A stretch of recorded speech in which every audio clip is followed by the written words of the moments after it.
Welcome to our backyard. This is the Backyard Philosophy Podcast. We are two friends having a discussion after everyone else has passed out or gone to bed. Grab a drink and listen as we discuss everything from automation, space exploration, and why the meaning of life is 42.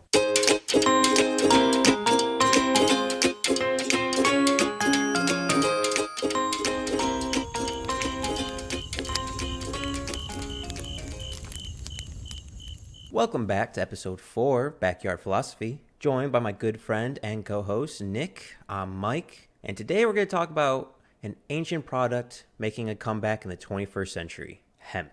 Hemp has been used for thousands of years, originally from the Asian regions, and spread throughout the world. And for a short time, hemp disappeared, wasn't majorly used in the United States, but all of a sudden, in the last decade, it's been making a big comeback. And it might be the solution that the world needs to help fight the environment, create new products, and change up the game. It was first introduced in North America around 1606 and used as paper, rope, clothes, and eventually as lamp fuel. In fact, Abraham Lincoln used it as lamp fuel. And fun fact, for a short time in Virginia, it was illegal not to grow hemp.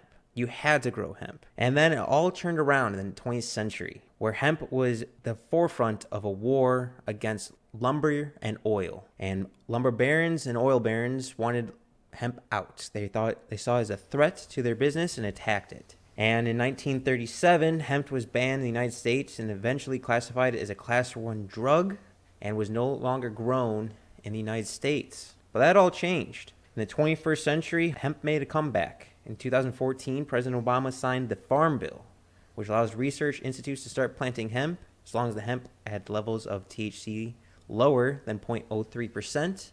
And from there, it's grown. More businesses starting hemp, more uses for hemp, more products being produced from hemp. And now we jump in. So Nick, how you doing? I'm doing pretty good. I've been hearing about hemp for quite a while. Being in the timber industry, we always have people coming and telling us hemp is going to destroy all our markets and take all our business, but I don't quite know if that's the case. But we're going to talk about it today.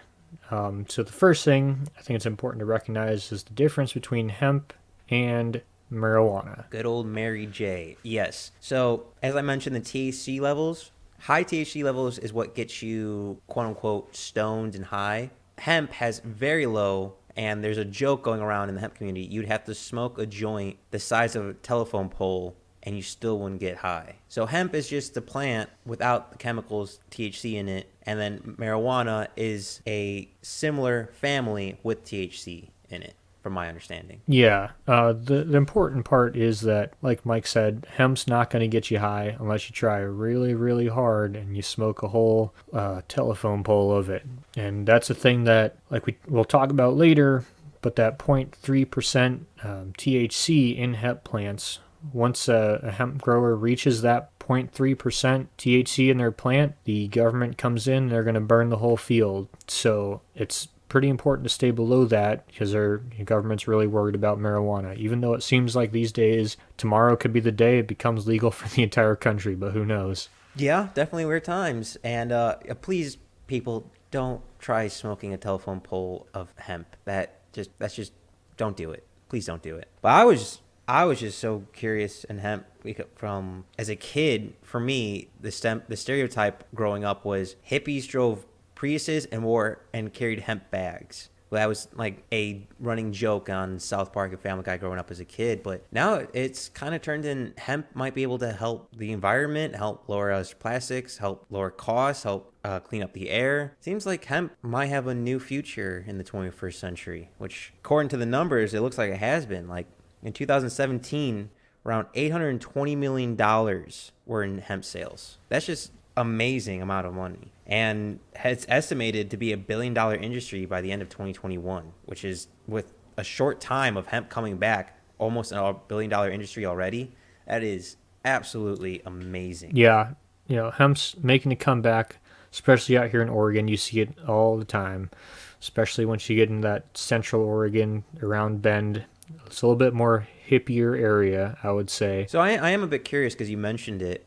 You said you had people coming over and saying hemp will replace all this, replace the logs and the timber businesses, which I disagree with. It might affect it, but I don't think it'll disappear. And from a personal standpoint of being out there and dealing with that on a first-hand basis, how does that come up in a day-to-day business life? How does that make you feel? Well, it doesn't really affect us, or me personally. Our timber out here really isn't grown for pulp, so pulp turns into paper. We don't produce that much.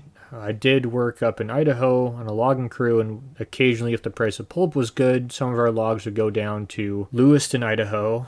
Beautiful smell down there at the pulp mill, and be turned into a paper product. Down south in the southeastern U.S., that's where most of the wood for pulp is grown. A lot of the paper stuff comes out of there.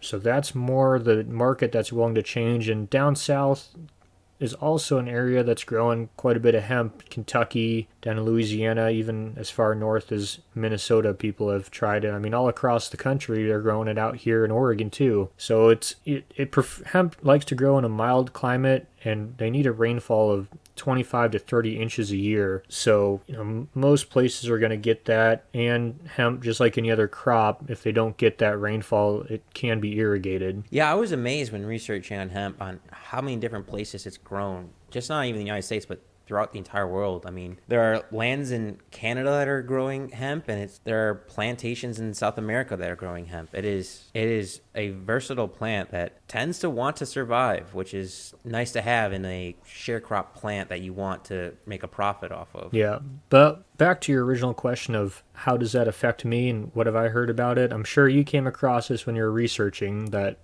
it takes 1 acre of trees to grow 4 acres of hemp to grow one tree. Or am I getting it backwards? See, I heard it the other way around. It was 1 acre of hemp to grow to be equivalent to 4 acres of trees for paper. Okay, that's what it is. Sorry, I got my words mixed around there. Did you happen to look up that study? I did not. I just saw it and just made a note of it. I didn't really look into that study. So for those of you, I mean, pretty much everyone's seen this. The thing about researching hemp, it's pretty hard to find sources. Half my websites that I found had the word dank in them, and don't get me wrong, I like the enthusiasm. Oh, I'm so happy you brought that up. I was like, the amount of biasy in all the papers that I came across was hemp.com, hemp.org, hempisgood.org. There was no non-biased sites. It was looking for a needle in a haystack. Yeah, and it's hard to find them the other way. The only other ones were timber industry ones, and again, my industry, but I'd rather hear from a third party over either of those two. But you can't always get an unbiased source, especially in 2020 of all years. But that 4-to-1 ratio is actually from a study done in 1916, and it compares the age of 1-year-old hemp plantation versus a 1-year-old tree plantation. Now, the thing about trees is, even with modern technology, you're not going to be able to harvest any sort of trees after 1 year. Yeah, but with hemp, it takes only, 3 to 4 months to mature to be able to harvest? Yep. And So what's the average length it takes for a tree to mature in order to harvest the tree? Okay, so tree is a very broad term, but I have some numbers here for specifically paper production. Again, I don't grow trees for paper production. We grow for lumber out here. But so loblolly pine, they'll produce 0.9 to 2.5 tons an acre per year. But keep in mind, that's kind of a byproduct, because loblolly pine, they'll also cut boards out of it. So not that entire tree is going to paper production. Eucalyptus, we experimented with a few eucalyptus trees, and these things grow like a weed, and which hemp is technically a weed. But these eucalyptus trees, they grow them in Brazil. They have a 7-year rotation. After 7 years, these eucalyptus trees are probably like 20 inches wide and 30 feet tall. It is crazy. But they produce 16 tons an acre per year, and hemp produces 5 tons an acre per year. So it's kind of depends on what you're going for and what you're looking at. Now, this is where I think hemp wins is, like you said, it's a seasonal crop. Hemp's going to be a really good cover crop, another great tool for a farmer to put into their rotation. hemp has a pretty deep root system that'll help break up that soil. For the longest time, farmers would go and till up their field. Now we're moving more into a low-till, no-till kind of farming where they're not disking up the soil, because we found that creates a hard pan, so you don't get as good a drainage. But hemp have a deep taproot, kind of like a carrot. They go deep down and disrupt that soil.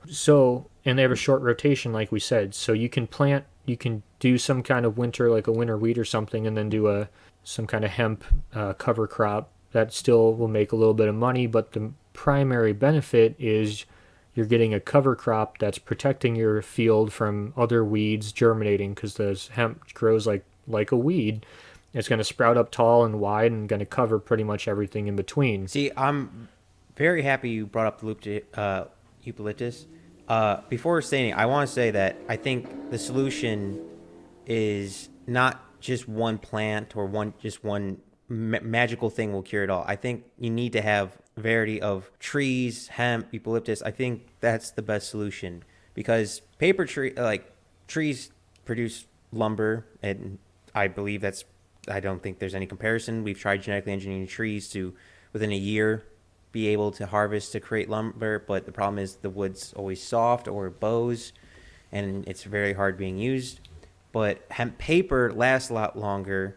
But going back to eucalyptus, like you said, which I'm very happy you said, it needs a lot less fertilizer and a lot less water when reading about it in its locations. So having all three might be the best solution for long term. Well, I mean, we all went to school. We learned about the three sisters, right? When the pioneers came, they planted beans, corn, and what was the third one? Help me out. Squash. Squash.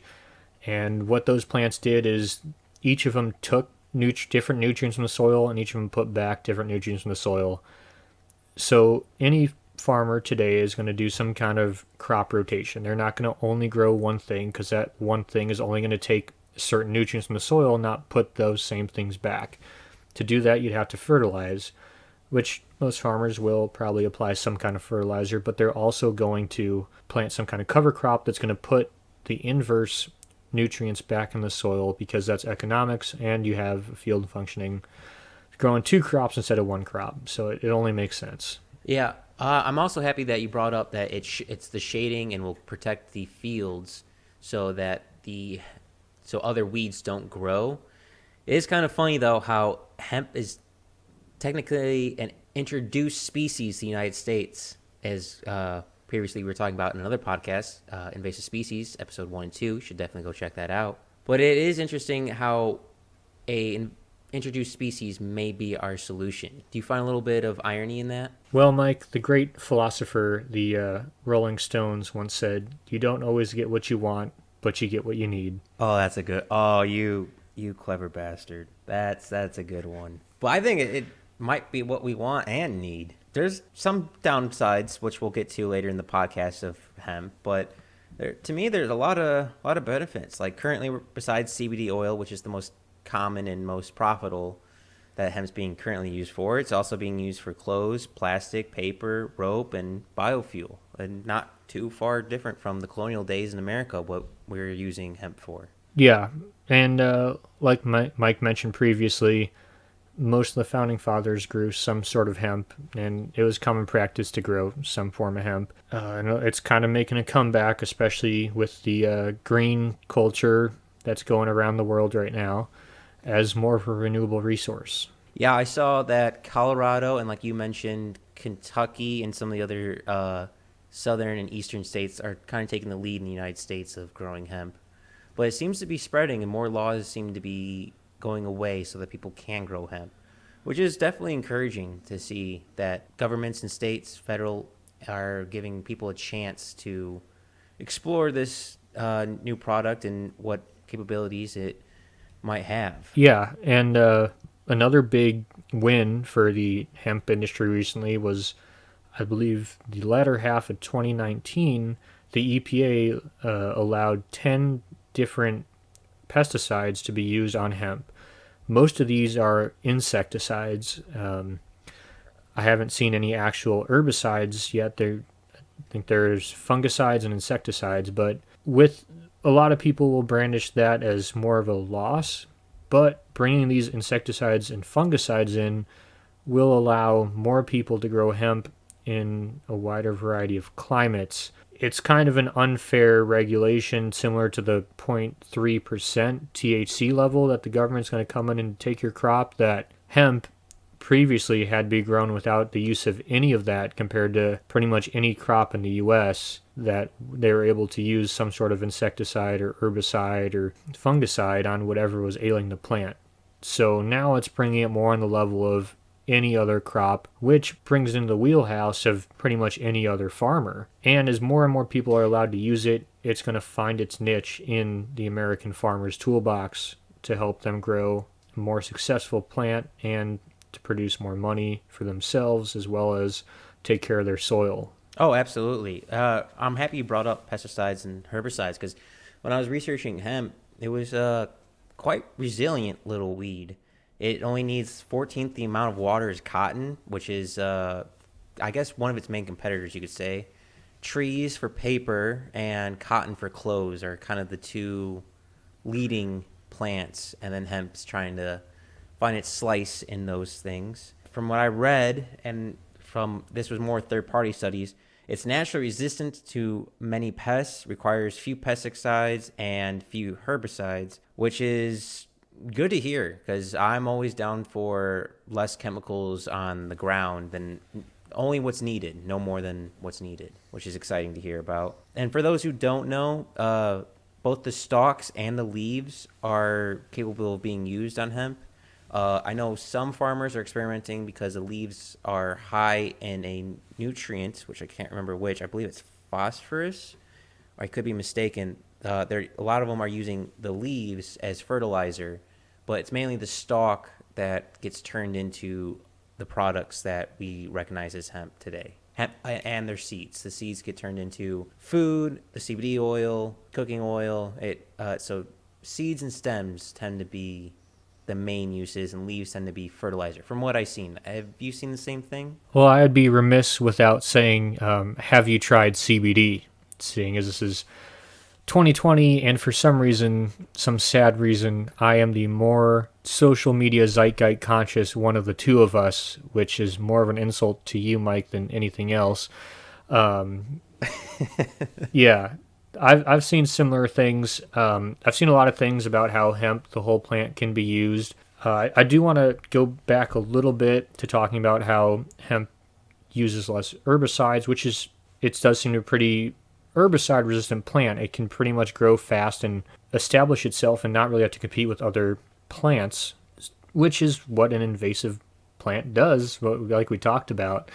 It does seem to have some kind of insect problems if most of the herbicides labeled were for insect use.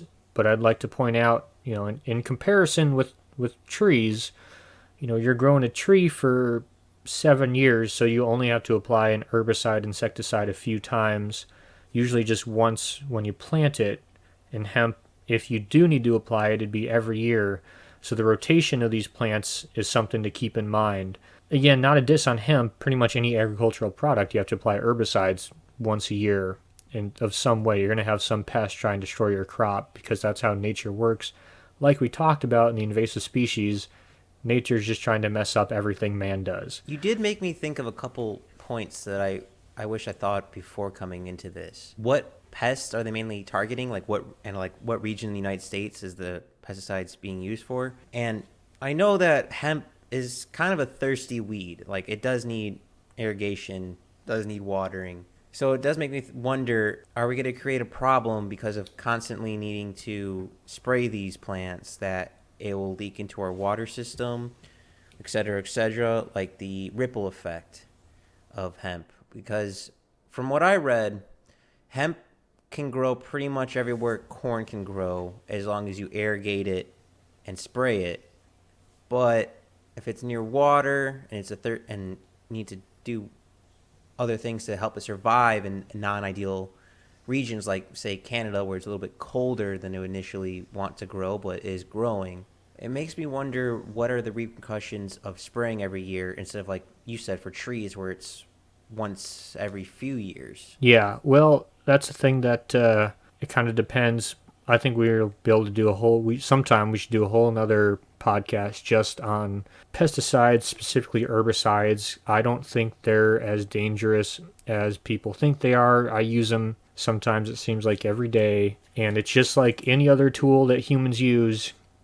Use it correctly and you have the perfect solution to your problem. Use it incorrectly and you created a whole bigger problem. Oh, completely agree. It's a dual-edged sword. It's if used correctly, it'll cut for you. If you use it incorrectly, it'll cut you. But it does make me worry because it makes me think back of like DEET. Like, yeah, it works, but we didn't know the ramifications until years afterwards. So I'm always cautious. I would prefer at least some studies or at least some checking more beforehand. But it is very promising that the government is now allowing herbicides and pesticides and fungicides to be used on this. And it definitely seems like the promotion of that plant is growing, which I did not know about or hear about. Yeah, and let me just say, for those of you who don't know, it takes a ton of money for a new pesticide to be created or to be allowed or labeled for use. So the way pesticides work is if you want one to be labeled for something or be used in a new market, that company that creates it, predominantly, you've all heard of Roundup. It's a terrible example because everyone thinks it causes cancer. We're not even going to get into that right now. However, the company that created that, they paid the government anywhere from 2 to 5 billion for that to be allowed into public use. And then they get the patent on that for 7 years. And they don't pay them as a bribe. They pay EPA workers to do all the tests. So they're not bribing anyone. What they're doing is they're saying, we're going to give you the money to do all the tests. We think this works. We've done tests on our land. These are the runoff results we get. These are the toxicity results we get. And then the EPA will look at it. Third party, they're completely away from the party that paid them, say Dow, or DuPont, or any of the thousands of other chemical companies. And then the people who work for the EPA, the government employees, run all the tests on it, and they do, one of the biggest is the toxicology test, and they figure out how much of this and how likely are you be able to come in contact with will actually hurt you. And it's different for each one, and certain chemicals require different licenses to be able to use. Much like anything, it's more similar to owning a gun than anything else. And after the EPA decides that, then you're allowed to use it, and it for a certain amount of time. And as it initially comes out, the cost is very expensive because that company's trying to recoup that cost. But they continue to run tests on it, more longer-term tests. So it can take anywhere from 13 to 20 years for a new herbicide to come out, and billions of dollars is the cost it takes. So they're pretty safe. The government knows a lot about them. But like we mentioned earlier, use it wrong and it can cut you. Use it right and it can save you a ton of money. But yeah, hemp, like we talked about, is a weed, so it grows out other plants. So its main concern is insects, and I'm looking them up now. So aphids, which is a huge problem with pretty much any crop that's grown here in the U.S. So that's not something that's particular to hemp. They're just a pest. I mean, that's how you put the pest in pesticide.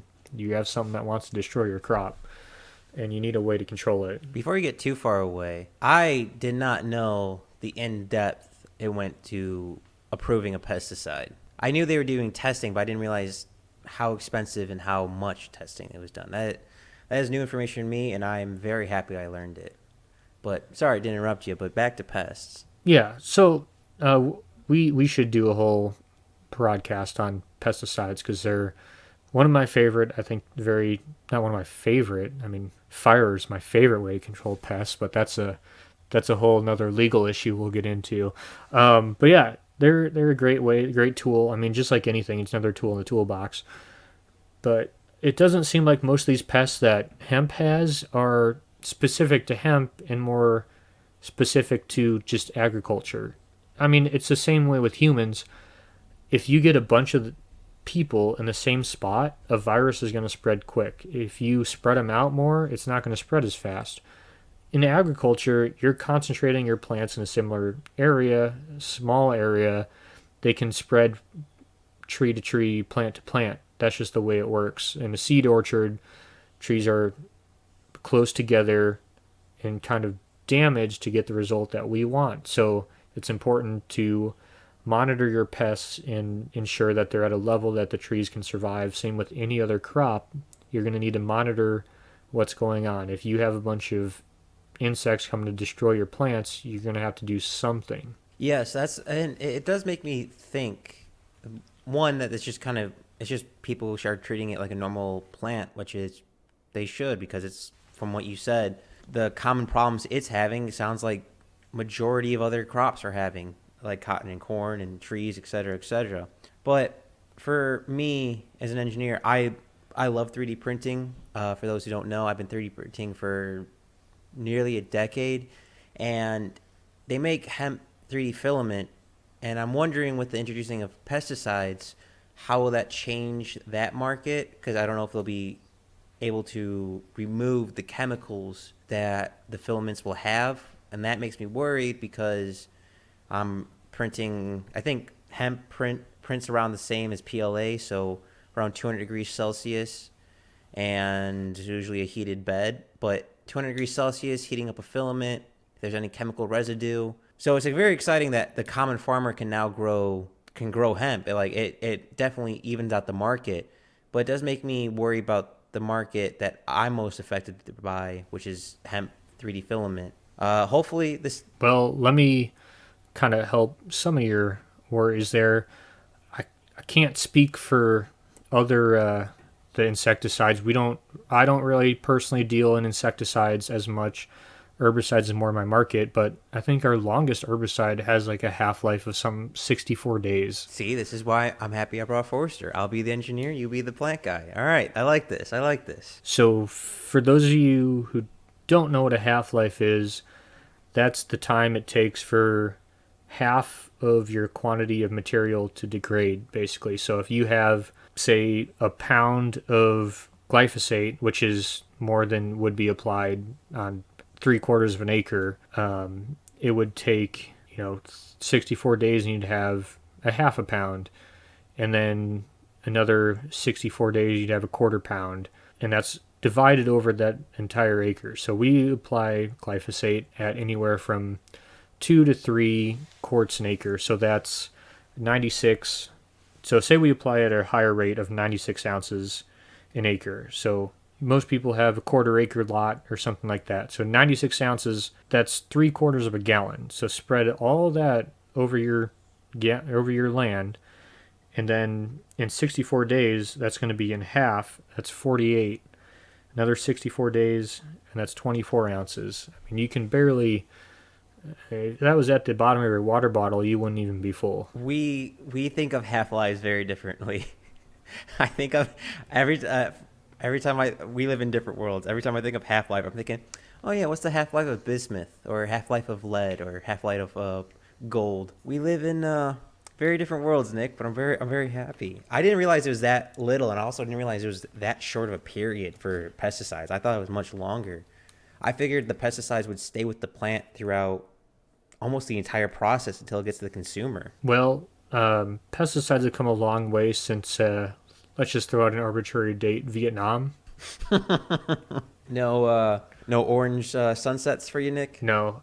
We still use 2,4-D, which came from Agent Orange, is going to be commonly known, but it's without the worst part of that compound. And for those of you who are screaming right now, 2,4-D basically is an herbicide that kills everything but grass. So if you have treated your lawn, you've either used Roundup or 2,4-D, and 2,4-D is an excellent tool for the people using on golf. Where do you play? Golf courses and places like that, because it kills everything but grass. And it's a great tool for us to control non-natives because, well, it kills everything but grass. So if you have an area with high invasives, you can spray that and your grasses are going to dominate. Like, everything has a place, but it's a good tool in the tool shed. The more you know. Didn't know that we were still using that. I know we still use napalm, but did not know we were still using those chemicals. And it's surprising that it's still being kind of used today for lawns and golf courses. But going back a little bit more on topic. Well, wait, first can we talk about where are we using napalm and can you order it off Amazon? You can just make it. I'll tell you off air how to make it. Asking for a friend. You probably have all the products in your home. No, Mike, I'm asking for a friend. Okay. Continue. Back to on topic. Well, now I want to tell everyone how to make napalm, but I can't do that. But that does make me happy because I was worried about how long the pesticides, herbicides, and fungi will last on hemp.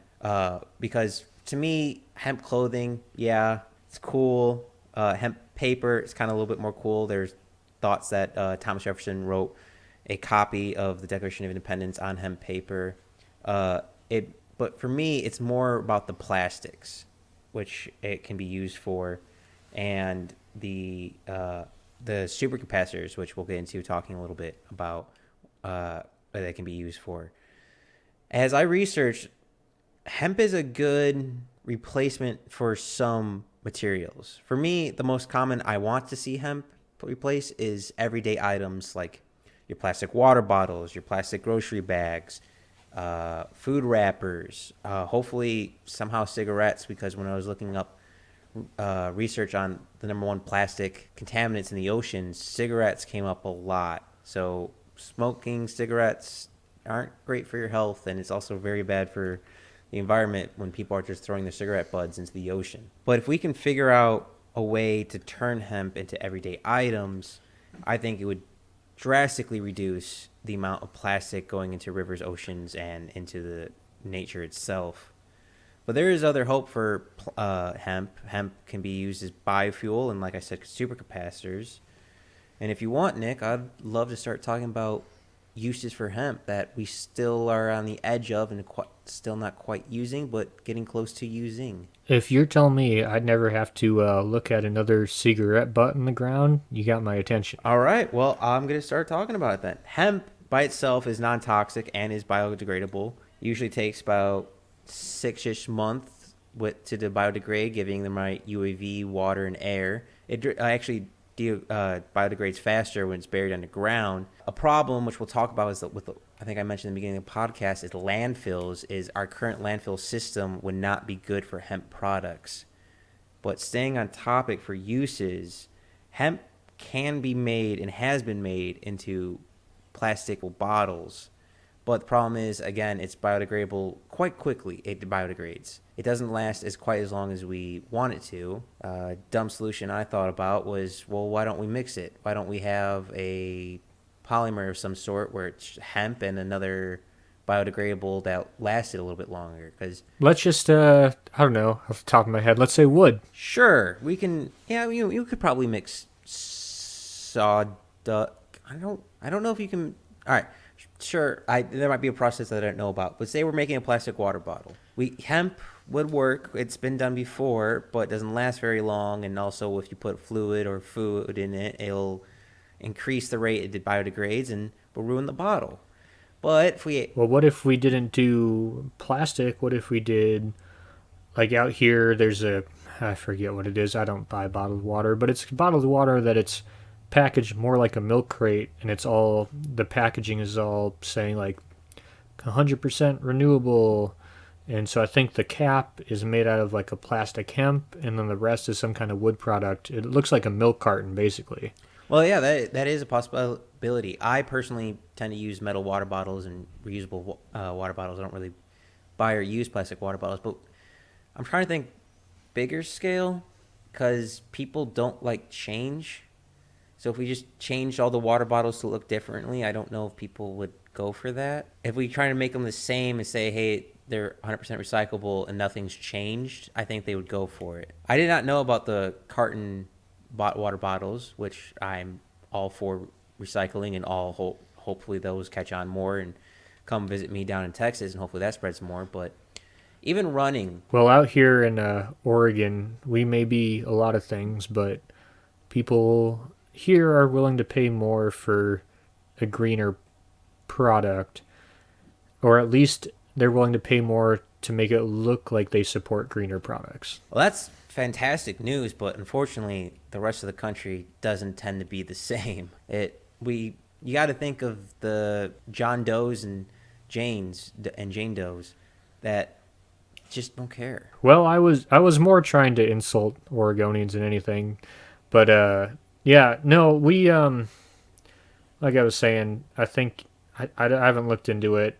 I don't know exactly how viable it is to do something like that, but I think that's a pretty good idea. Even if the company doesn't share ideas I agree on, they just want to make it somewhat more renewable. And like we're talking about the hemp fiber, I think it's probably a good role for it if it could move into some kind of. It just looks like a milk carton, but it's about the size of an Nalgene, and it's just water. I forget exactly the company, but it says something like that. But like I was saying, not trying to insult the rest of the country, more Oregonians saying that they're willing to pay more for a product that supports the environment, but they're willing to pay even more for a product that doesn't support the environment, but makes it look like they support the environment. Looks can be deceiving, I guess. It's all about your status. But for me, the most plastic I saw in ocean, because I'm big on where I run all the time, is I'm running through a forest preserve, and I see plastic just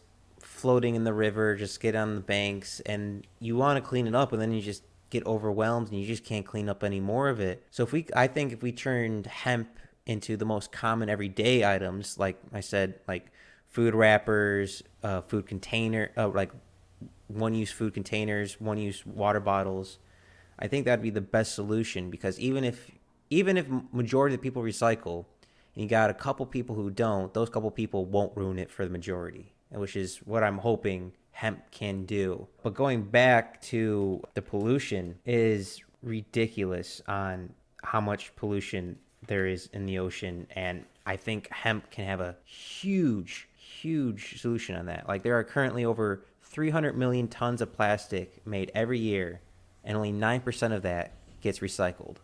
If we could increase that, or at least have it where it's biodegradable and doesn't have to be recycled, I think that'd be a huge promotion. Yeah, I think anytime you get Americans to have to do less, you're on a good idea there. I think that's our best bet to reduce the amount of recycling. Oh yeah, and to me, going back to 3D printing, because I absolutely adore and love 3D printing. People have been experimenting with a thing called hempcrete. I don't know if you came across this, but they're trying to make hemp concrete. Yeah, I came across that. And it looks pretty interesting. I mean, the more material, just like anything like we talked about, the more tools in the toolboxes. But if that's something that we can build and it's cheaper and it is as insulating as they say, it seems like it's a pretty good idea. Yeah, I'm hoping they do a combination of 3D printing houses with hempcrete. As more and more houses are being produced and made by 3D printers, I'm hoping having a hempcrete cement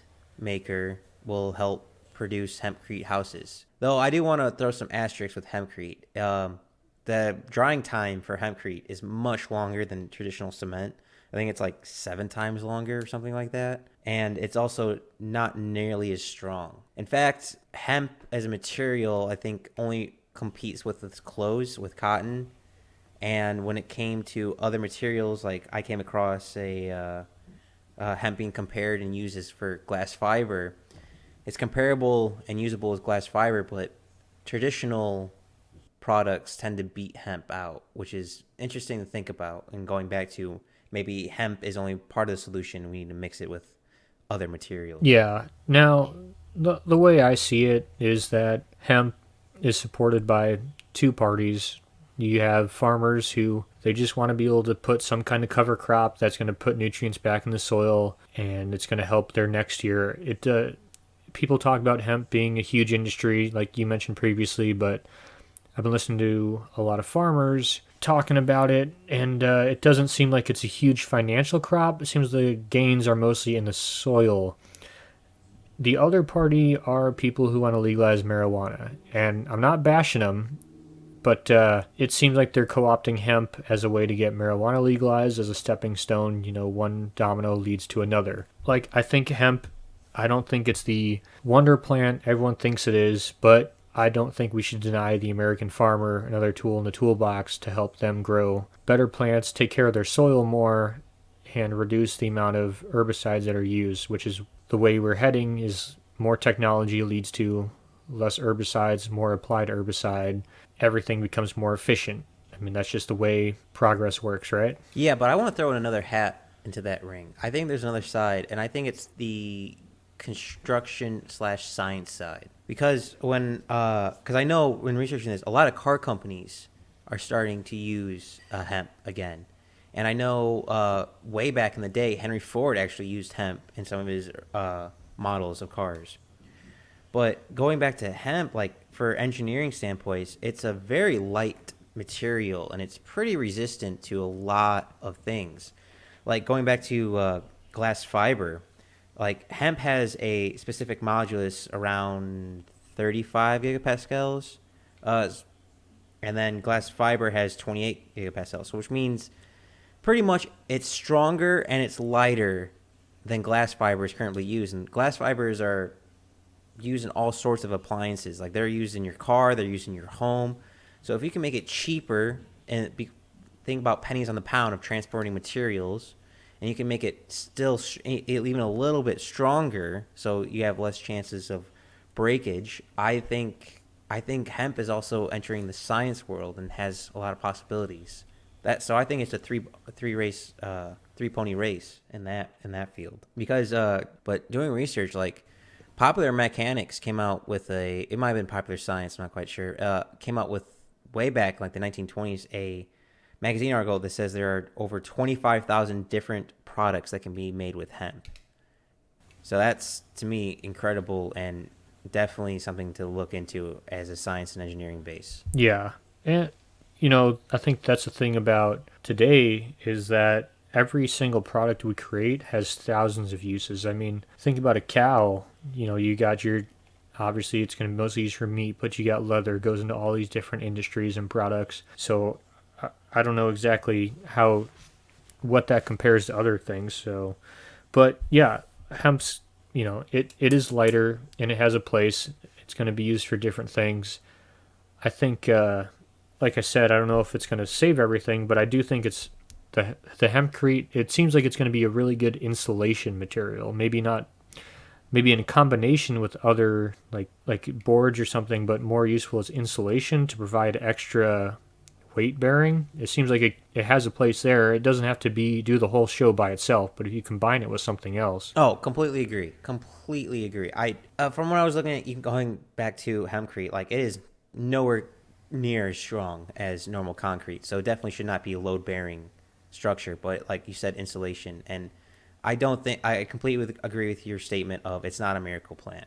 It's sure it can help. It's definitely a part of a solution, but it's not the one all be all. Another interesting point, which going back to coverage of fields for farmers, is I don't know if you came across this, but hemp can also be used as water and soil purification. Well, I did see, I don't know if this is exactly what you're talking about, is that hemp, like a lot of weeds, hemp will colonize on disturbed ground and it'll suck up a lot of heavy metals that are in the soil. Is that what you're talking about? Yes, that's exactly what I'm talking about. See, I mean, that's very interesting to me because another flower, which some people consider a weed, it's either the dandelion or the sunflower plant, I can't remember which, soaks up heavy metals and radiation. So I'm wondering, since hemp is so powerful of growing in such a short period, I'm wondering if we could splice hemp and sunflower plants together to help soak up nuclear radiation in, like, say, a hot zone like Chernobyl. Just food for thought. Yeah, and that's one of the things I ran across. So they're talking about that. They're talking about if you use hemp to soak up those heavy metals out in the soil, do you still want to use it for other projects? I think it could probably be pretty safe to be used as insulation or something, but I don't know if it's necessarily the fiber you want to wear on your skin. Well, I don't know. When researching the process and how they process hemp, it seems like the more because right now I notice there's a lack of innovation and tools and technology in the hemp field, because granted it's kind of a revived new field again, but it's pretty much a similar process that was done way back in the day of kneading or reading. I can't quite remember the word, where it's pretty much soaked, dried, hit a lot, broken down, mulched, and then turned into something. It doesn't seem like the process changed very much or any technology is doing that. So maybe we don't use that for clothes, but maybe we could figure out how to make it little bit safer. So say we like a non-daily use item like rope, like say it could be used for not like a ship, like a nautical rope. That might be a solution for the heavy metal one. But I agree with you. What you're saying is it may be not the safest to use a heavy metalled plant that's soaked up a bunch of heavy metals from the ground. But I mean, it's not a bad idea. You never know. I mean, it might not come out. Well, the thing that we didn't talk about is people talk about how hemp, every part of the plant can be used, which is true, but every part of the buffalo can be used, every part of the tree. That doesn't necessarily mean everyone's going to pay for it. What I came across is that while some people might grow hemp for seed, some people might grow it for CBD, and some people might grow it for fiber, very rarely do people grow it for all three, or very rarely people grow it for two, more rare than that, grow it for all three, because you're going to have to focus on different things for each of those different products. So, I mean, just like a tree, we can grow a tree so that everyone can use every part of it. And this is a debate we have with Europe all the time. In the US, a lot of the parts of the tree that we don't use, the branches and the leaves, we usually burn them to reduce our fire hazard. And in Europe, they recycle them and they use those trees to run power plants or whatever, all those products. But it doesn't pay. We have such a huge country, it doesn't pay to truck those parts to the power plant to burn them to produce steam energy. In Europe, they're subsidized. If you have to pay for it, it's not really paying for itself. Some would argue it's less green than, even though the idea is sound, you're burning more resources than it takes to produce those resources to get it. So hemp, most growers really grow for the oils, just commonly, have you tried CBD? Have you rubbed this on your joint pain kind of thing? Or fiber, which like we talked about goes into pulp. One of the things that's a plus for hemp pulp is that it doesn't require the same chemicals that paper pulp requires to turn it white for use. And hemp tends to last longer than paper pulp, but you need to use more energy inputs to get the output you want. So it's just people need to decide what they want. Do they want to spend more in the beginning to get a better output, or would they rather spend less to get a different output? That's not a decision we're going to make today, but it's something to think about. I think both. I think depending on, like, say you're doing a school assignment, you don't want to use good paper and like long-lasting paper to have that. But say you wanna write a letter to your grandma, you might want to use hemp paper for that. So that, I think you need a market for both, but it is definitely a dilemma of which route to go. But I can't stress more. I think it's a mixture of everything. It's not just one solution. Oh yeah, I completely agree. It's a mixture, and that's the thing, is that we need to stop looking at, say, hemp costs this much energy to grow and cotton costs this much energy to grow. We need to look at the whole supply chain and deciding what's green or not. We need to say hemp costs less to grow, but it takes more energy to put it into paper. Cotton costs less energy to grow, or costs more energy to grow, but costs less energy to put into paper. So it's not entirely about how much energy it takes to grow it and how many resources it takes to grow it, if on the back end it's going to cost more one way or the other. These products, they're not even done in the field, and it seems like all we care about as humans is the ag side of it, of how much these farmers are putting into it, when there's so much more that's done to all these products on the other side. Yeah, completely agree. How much money do you want to spend to make technology make it easier and more efficient and cheaper? But that's a generational thing. That's not going to happen overnight. And you got, like you said, look at the whole shebang, because it might cost 50 cents more to grow cotton, but in the long run, it takes, say, 24 more hours to process hemp, which means you're paying a bunch of employees 24 more hours, electricity 24 more hours. Every inch matters, which is but I am happy you brought up Europe a little bit, because to me, when researching hemp, I noticed that a lot of hemp was being imported, mainly from China and Southeast Asia. But it seems like if we're already bringing in hemp, I don't see why we shouldn't just grow it ourselves. What's your opinion on our importation of hemp and versus us growing it? Oh, I have very strong opinions about this. I don't think the U.S. should be importing most products. We import a lot of wood products at the cost of other countries' forests. The thing about the United States is we're a lot more educated than most other countries. We care a lot more for our environment than most other countries. We can have products grown in the U.S. that exceed our environmental standards for how we care for the ground, and they're going to be cheaper because they're grown here, even though we spend more money paying for more people to take care of the more paperwork that it usually produces to produce in the U.S. But it's better for the ground, and you just look at it from a ground perspective, not a national economy, national whatever perspective. The soil here in the U.S. is taken care of, and we have a saying in our industry: "You take care of the ground takes care of you." So importing hemp from Europe, not a big deal, I imagine. They probably have similar values to us.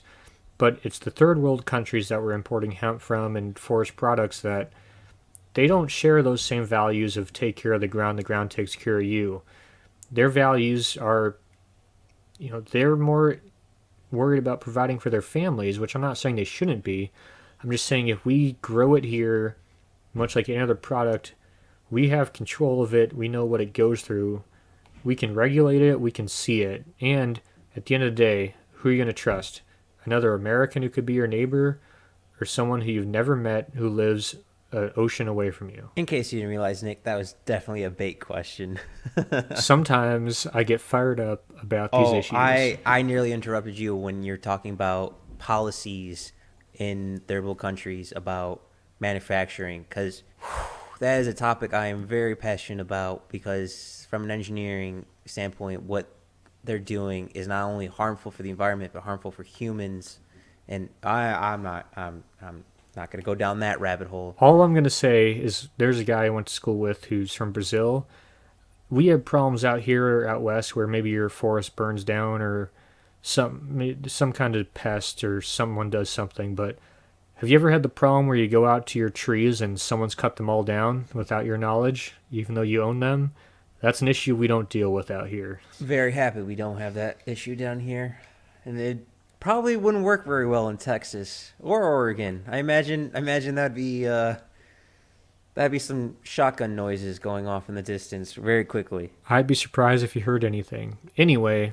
All right, getting back on topic. I kind of want to switch over and talk about some of the problems with hemp, besides the ones we've already discussed. All right. I do want to say first, though, that I think the U.S. needs to get rid of its 0.3% THC limit. I think we need to bring it up closer to what other nations are doing, especially, at the end of the day, it's the farmers who are growing this. They're trying something new. They're trying to improve their fields. Most of these farmers, about half of them, they're just normal guys. And then the other half, they're trying to grow weed, but it doesn't work out for them. It's that they don't have the experience in dealing in land. But a lot of these farmers are just trying something new. I mean, it's hard to be a farmer in 2020. In any year, it's never been easy to be a farmer, especially now during COVID. It's a whole nother thing. These guys are trying anything to stay afloat. So I think the less government regulations in their way, the better. Obviously, there's going to be a distinction between growing hemp and marijuana, but just throwing that in there. Oh, completely agree. I've seen, I think some countries had it up to as high as 20%. Yeah, and I've listened to a few podcasts. And the Millennial Farmer has a good podcast. Millennial Farmer, and then another one, Fieldworks. They interviewed a guy who grew hemp, and they're talking about how you can test. So you have to test your hemp before you harvest it. It has to be under that percentage. But sometimes you'll get a retest, and it'll come back under what it is. The testing isn't 100% accurate. And if you don't pass that first test, sometimes the county is going to come and they're just going to burn your whole field. Can you imagine your entire, say, 5 months of work? You basically took that field and designated it for this crop, and you expected this output from the inputs you put in, and it's gone. So that's all your money's gone. There's no... I don't think crop insurance is going to cover hemp because it's such a new commodity. I'm not entirely sure on that, but I wouldn't be surprised. See, actually, I do kind of know what that is like. I not to that scale, so I wasn't sure I was going to tell this story, but my grandmother lives in a different state than I, and one of her friends, her and her husband were farmers, lifelong farmers, and they retired and stuff like that, but they got kind of bored. They missed farming. So they wanted to get into the hemp field. So me being a little bit tech savvy, I was helping them figuring out what they need, what resources they need, et cetera, et cetera. And they were doing a small batch. Like they were trying to figure out which nutrients and fertilizers were best to grow the hemp, et cetera, et cetera.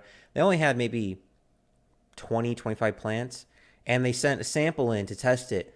One of them came back positive. They didn't do a retest. They came over and they just destroyed all the plants just because they were testing and trying to figure out what was best. And I think that's just a law getting in its own way of helping people, because they're literally an old couple from farmland trying a new thing after they retired to help grow and do something and just have something to do. And they lost probably close to $2,000 worth of their time, effort, and equipment.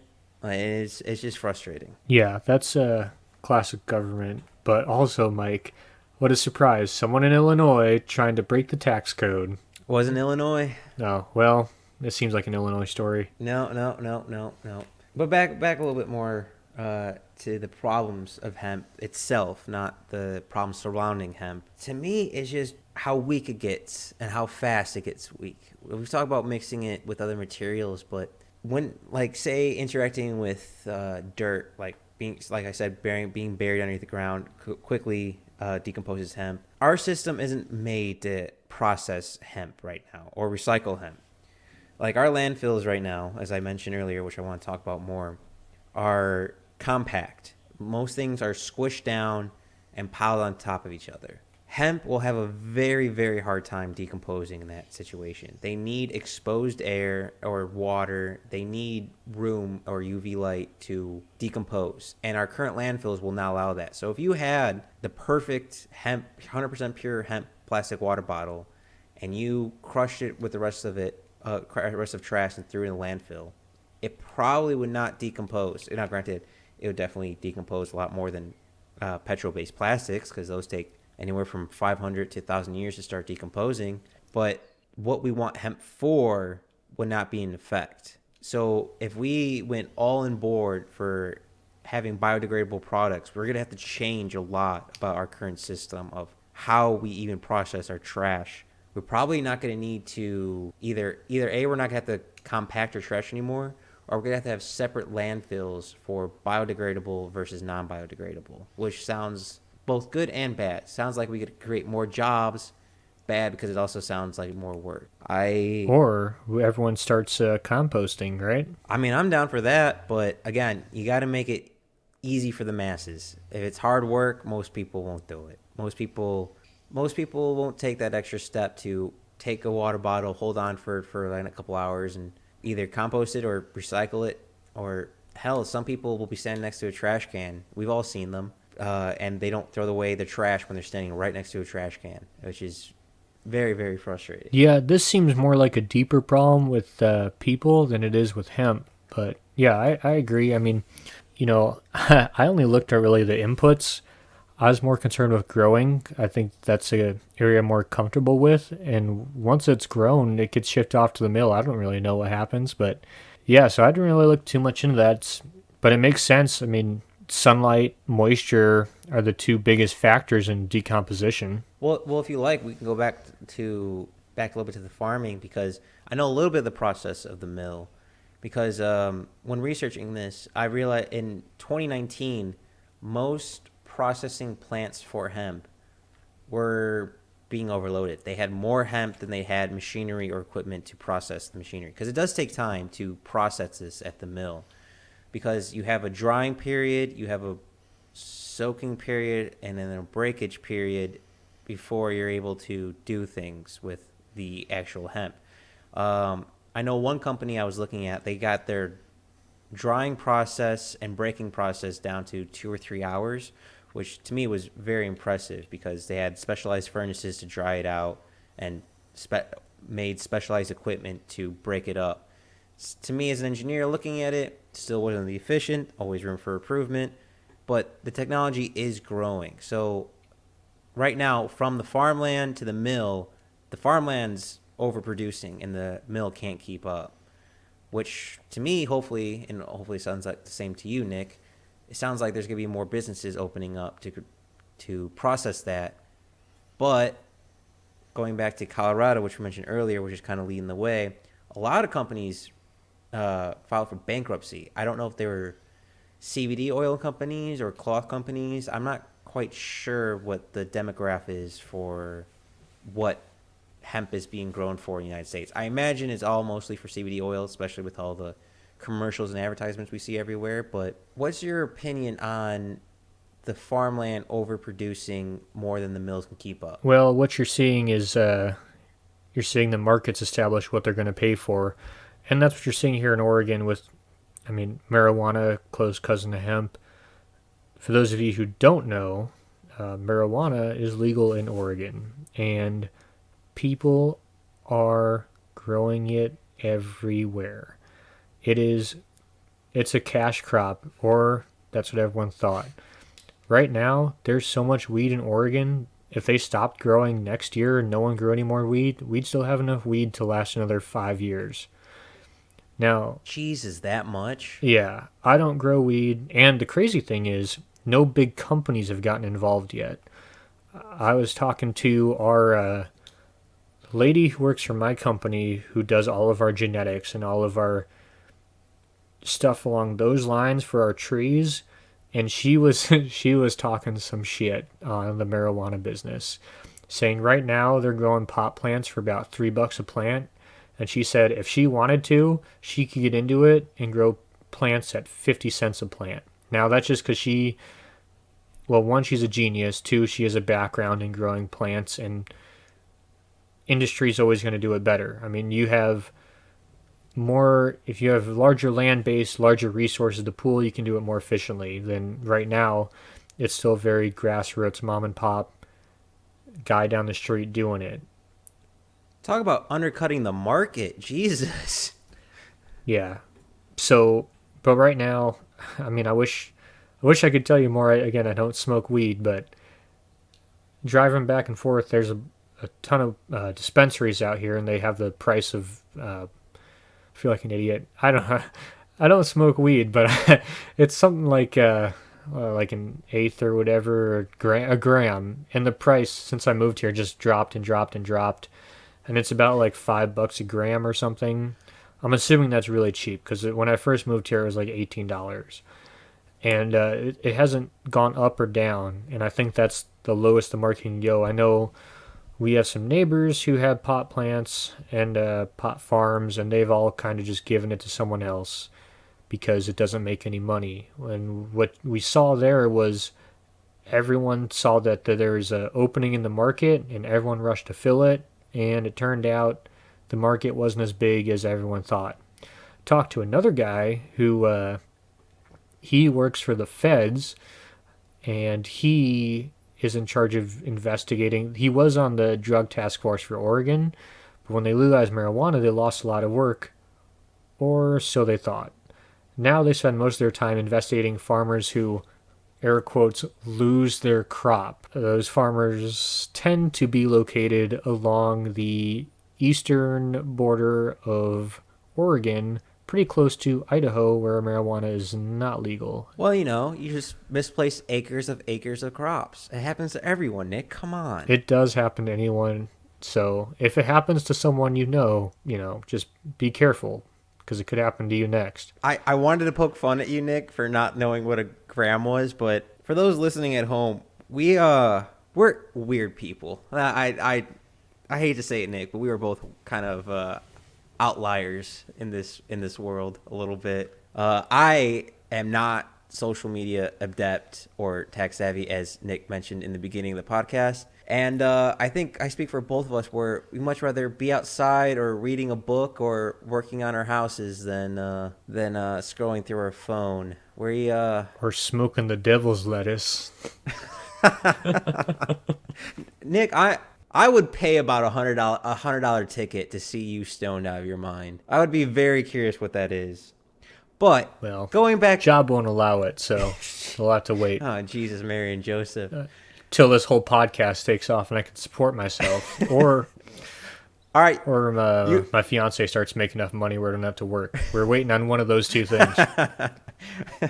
let's go with the podcast thing. You can be Joe Rogan, I'll be Elon Musk. But all right, now back to a more serious topic. I want to also kind of talk about supercapacitors. I like batteries. I like electric. I did a lot of my research with magnetic energy, so I like batteries. I like renewable energy, etc., etc. But a great thing about hemp is the pulp can be turned into pretty much a carbon material, almost like carbon nanotubes, which is really, really a wonderful material. But they're kind of using them a lot, at least I saw for experimental. They're using them a lot for supercapacitors, which are kind of important. They're very important, especially for electric cars, which are becoming more and more common.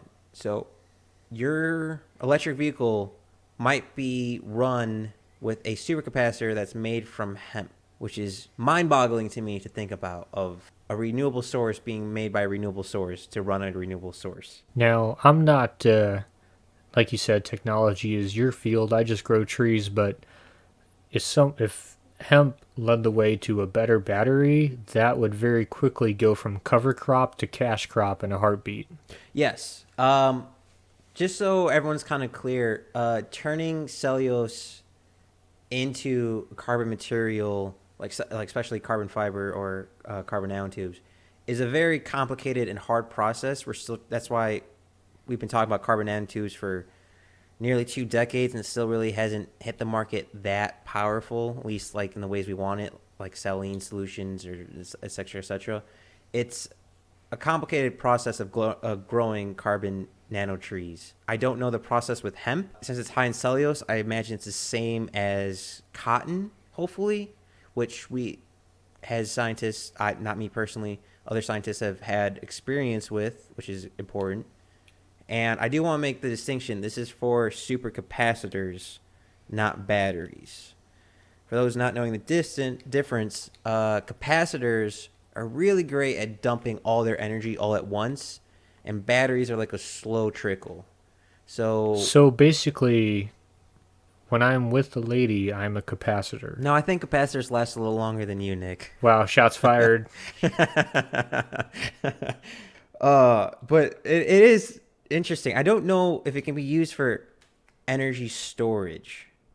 Definitely can be used for supercapacitors, which is important, especially if you want some pickup speed, because supercapacitors is all about getting as much energy as you can to some device as fast as you can, which is definitely very interesting. Very relatable. Jesus. Yes. But another problem for me that is, again, the technology just seems a little bit far away, and especially if people aren't going all in on it, it seems like it's not going to happen. I think a big stepping stone is, like you mentioned, the legalization, the herbicides, letting the average farmer have higher THC levels. I think that is the most important. Out of all of them is the most important.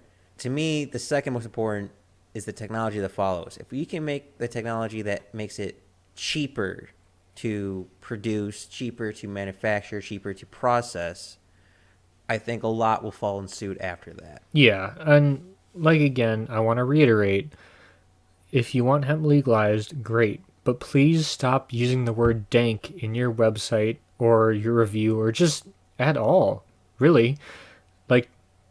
Don't use the word dank if you want to be taken seriously. But yeah, hemp should be legalized for farmers to grow, and you can't have the growth of products from hemp until you have an available market of hemp. And as long as the government's making it hard to grow hemp, you're not going to get the outcomes that you want. So the first step in any of this is going to be making it so any legal person can grow it.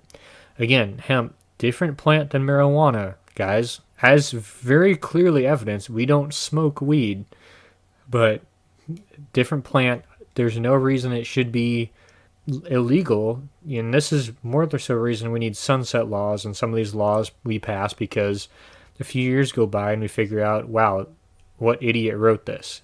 And now we're stuck 1914, over 100 years later, dealing with the consequences of something. So we got to figure that shit out first. Yeah, I mean, hell, the main reason why in 1937 it was abolished was because it was associated with, as Nick, you clearly like to say, the devil's lettuce, and it was a threat to other businesses, so they removed it. But I think you hit the nail on the head. We're saying it's just such a stigma around hemp. Just there's a big difference between hemp and weed. Hemp is a crop that is used to build things. Weed is a recreational drug and medicine. They're similar, but two different lanes. And I think that is a big bottleneck for hemp altogether. Yeah. And, like I said earlier, biased. I'm in the timber industry, but I think most people say in the timber industry, let the market sort it out. I don't see hemp replacing vast acres of trees. Trees provide habitat as well as products. They're stronger material. They're not primarily grown for paper for the most part. I don't think it's a huge issue. I'd rather let the market sort it out than some silly law. I mean, it doesn't seem fair to people who want to grow hemp that the government's trying to muscle in on their territory. Completely agree. If I had to make an educated guess, if I was going to guess where the market was going, I would say hemp would majorly affect the paper industry the most, but I think it would take over more cotton fields than it would take over forests. I think hemp would enter the paper market, and I wouldn't even come close to touching the tree market. Like you said, most trees are for lumber, but I can't see hemp taking more than 50% of the market, and I'm talking long term. I think it's going to be realistically in the next 20ish years, maybe 25 to 40% of the market, but I still think it's going to be a mixture of everything, not just one overruling them all. Yeah, well, and like we talked about, hemp currently, to turn hemp into paper, we don't have the infrastructure in most places right now. So that's something you're going to have to bring in. So that's a cost. So someone's going to have to invest in right now and paying for that cost, assuming hemp is going to overtake trees, which again, they're not going to do until they legalize it. It's too much of a risk, I think, right now to grow. But I could be wrong. No one's going to know what their acres are going to produce like that landowner, but hemp is processed differently than trees. So what we currently have in place to turn pulp into paper, not just paper, but all other kinds of paper products like paper towels and toilet paper, which we've been in shortage of apparently. It's a whole nother system using different chemicals, and it's going to require a lot of power, and that's something that's going to have to be built. So once that's built, I could see maybe more of a challenge to the entrenched timber industry, you could call it, but I don't see too much of an issue right now, and I don't think it's going to be the miracle cure that everyone who, again, please stop using the word dank to describe your movement, thinks it is. And also, please stop naming your websites like hempisawesome.org and then try to show a scientific article. It come at a little biased, but Nick, I really wish you saw my face when you mentioned toilet paper, because in my mind, I went to what would hemp toilet paper feel like, and it wasn't the mind's no. I don't think I want to feel that. I don't know how. I don't think I've ever felt hemp material. I don't know if it's soft or stuff like that, but hemp toilet paper sounds painful. I don't know why. It could be just my imagination, but I definitely won't be the first person to try it. Well, so here's what I found out, because I was curious, because like I mentioned earlier, since I got into the timber industry, I've been hearing, I actually made a meme about it, about, hemp's going to replace timber one day. Like, I've heard this 1,000 times. So I Googled, what is the comparison between cotton and wood and hemp clothing? And from what I looked up, it's just a few sources as non-biased as I could. Again, like I mentioned previously, a lot of sources say that hemp is the end-all be-all and hemp will never replace anything, or hemp will replace everything and nothing's ever going to dislodge it. But from what I found in a few sources, hemp is beaten out by cotton because it's more likely to fray when used in clothing and it's not as comfortable. It's a little bit coarser. Now, I'm a big fan of coarser materials. I like a good coarse towel.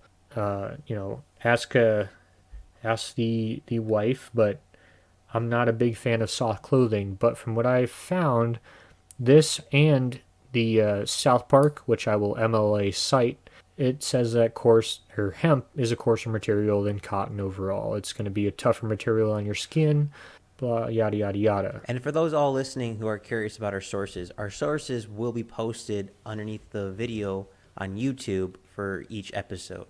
You can check us out at Backyard Philosophy on YouTube and on every major podcast network. But I'm with you, Nick. I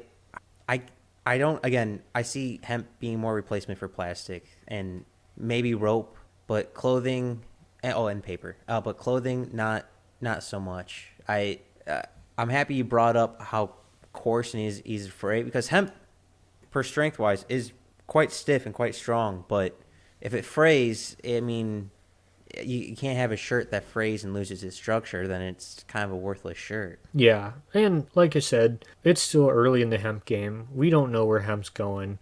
It's just coming to the U.S. The U.S., what some people would call it's where innovation happens in the world for the most part. It's been in other countries for a while, but sometimes it takes a little bit of cowboy engineering to figure out where it's ultimately going to lie. And we're currently still experimenting with it. It's a new crop. It's really exciting. We don't know. We're experimenting with the spacing, the different materials, the nitrogen. We don't know how much fertilizer to apply, what's really going to make it grow, how much water applied at what time. I mean, it's exciting to know to grow new things. Like, I grow Doug fir. We've been growing Doug fir for a while. When you start growing something new, oh man, you got to figure out what's just... The spacing itself is just interesting. I mean, if you grow too far apart, you're going to allow weeds to come in and suck up plant available water. If you grow it too close together, they're going to compete with each other too much and not grow as well. It's just growing something new is exciting no matter who you are. So we're not trying to dissuade anyone from growing anything. We're just providing our outlook. And if you want to grow hemp, go ahead. No one's going to stop you. This is America. Except the government, because this is also America. I'm always down for a new adventure, new challenge. I think most people are. And I think, I mean, you know it far better than I do, the pleasures of growing a new species, especially on a larger scale. Like, I've only done backyard gardening. So it's got to be fun. It's like, I imagine a chef trying a new recipe in the kitchen, trying to figure out too much salt, too little salt. I imagine it's the same comparison almost. Yeah, and I'm sure that's why a lot of people are doing it. People you wouldn't traditionally see as hemp growers, because they want the challenge. I mean, there's nothing more American than seeking out a challenge. Absolutely. Well, I think to recap this all, you kind of did it all. This is not the end-all, be-all plant, not the miracle plant, but it has promise. And with American ingenuity and the world ingenuity, we can perhaps find solutions and a better way of life for everyone using biodegradable products, hemp products, simply better farming methods, a little bit less loss, allow the common person go, and we can create wonderful things such as paper, clothes, supercapacitors, plastics. Hemp may not be the future, but it's definitely going to be part of it.